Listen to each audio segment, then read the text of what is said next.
Приехала, чтобы исправить ситуацию. С таким заявлением выступила руководитель Росприроднадзора Светлана Родионова по прибытию в Башкортостан. Она посетила «Газпром» нефтехим «Салават» и башкирскую содовую компанию. В делегацию вошли руководитель администрации главы Башкортостана Александр Сидякин и премьер-министр правительства республики Андрей Назаров. О рабочей поездке и договоренностях о том, как повысить экологическую безопасность, в материале Екатерины Тимиряевой. С осмотра одной из двух автоматических станций контроля загрязнения атмосферы началась рабочая поездка в Салават. По словам главы Росприроднадзора Светланы Родионовой, одно дело увидеть загрязнение и совсем другое – реагировать на это и исправлять ситуацию.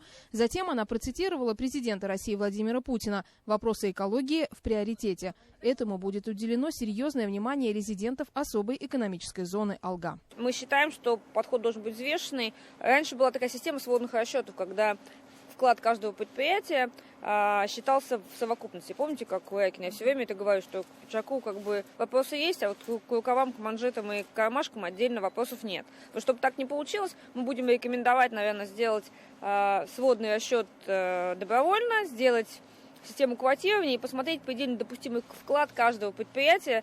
Понятно, что Светлана Геннадьевна, и нас интересует тот баланс между промышленным развитием этого региона и, в общем, воздействием на экологию.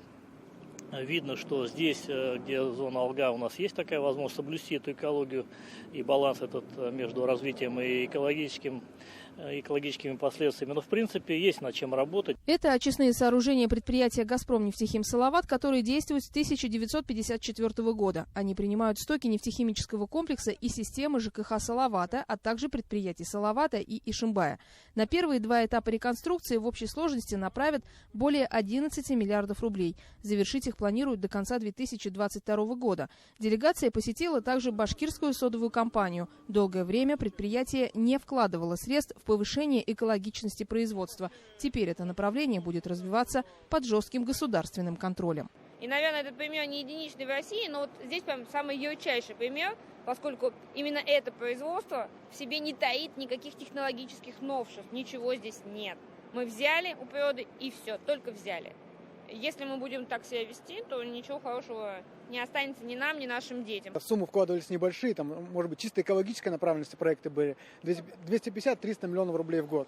Чисто вот направленные на экологические проекты. Да, можно сказать, что модернизация, которая проводилась, замена оборудования старого на новое оборудование, как правило, является, в большинстве случаев, всегда практически менее экологически вредно, меньше выбросов. Тогда можно говорить, что это 1-1,5 миллиарда. Но этого недостаточно, это явно было недостаточно. Уже во время совещания в администрации Стерлитамака Светлана Родионова порекомендовала директорам некоторых крупных химзаводов республики отвести главных штатных экологов предприятий к окулисту, если они не видят экологических проблем.